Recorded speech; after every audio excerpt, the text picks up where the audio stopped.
최근 코로나 진원지인 중국에서 코로나 완화 정책을 시행한 이후 신기한 현상이 관찰되고 있습니다. 그것은 바로 코로나 사망자 숫자가 기적처럼 갑자기 줄어든 사실입니다. 지난 19일 코로나 규제 조치를 해제한 중국에서 정책을 푼 지 단 사흘 만에 사망자 숫자가 하루에 단 2명으로 줄었다고 발표했습니다. 이 발표를 직접 지켜본 중국인들도 이런 엉터리 통계 수치의 황당함을 감추지 않고 있습니다. 17억 명의 중국인 중 하루에 2명만 코로나로 사망했다는 점은 중국인들이 보기에도 어이가 없나 봅니다.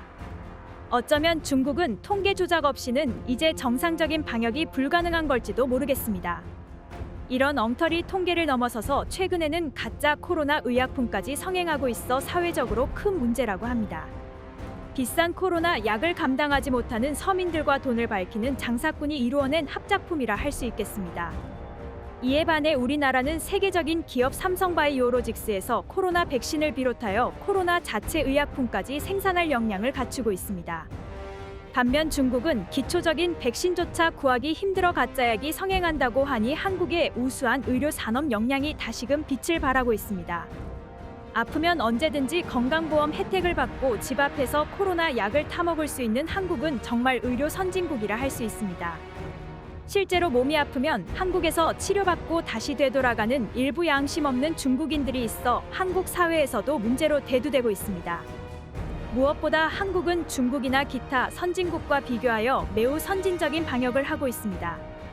중국 당국에서도 우수한 코로나 방역 역량을 가진 한국을 벤치마킹하려 많은 노력을 했다는 소문이 돌고 있습니다.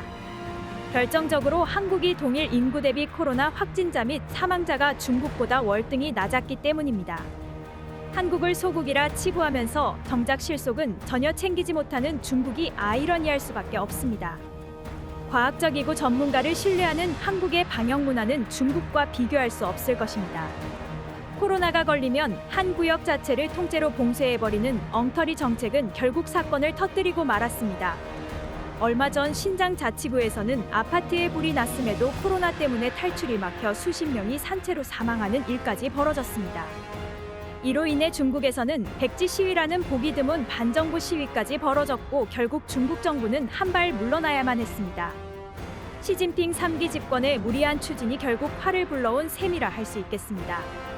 코로나 제로 정책에서 회귀한 중국이 통계 조작까지 하며 코로나를 통제해보려 하지만 단순히 봉쇄만 푼다고 해결되는 질병이 아닙니다. 우수한 의료 역량, 국민성이 합쳐져야 코로나를 이겨낼 수 있는 것입니다. 이것이 바로 한국과 중국의 결정적인 차이입니다. 코로나 진원지임에도 오히려 적반하장으로 소리치는 중국의 태도는 전 세계의 분노를 일으키고 있습니다. 이런 중국의 적반하장식 태도는 결국 글로벌 세계에서 중국을 고립시켜 스스로 위기에 봉착하는 결과를 낳았습니다. 이미 전 세계는 빈사 상태에 놓인 러시아 다음 타겟으로 중국을 점찍어 경계하고 있습니다. 그 어떤 나라도 중국과 정치적인 이유로 무역을 하려 하지 않으며 이는 곧 경제적인 고립으로 이어질 것입니다.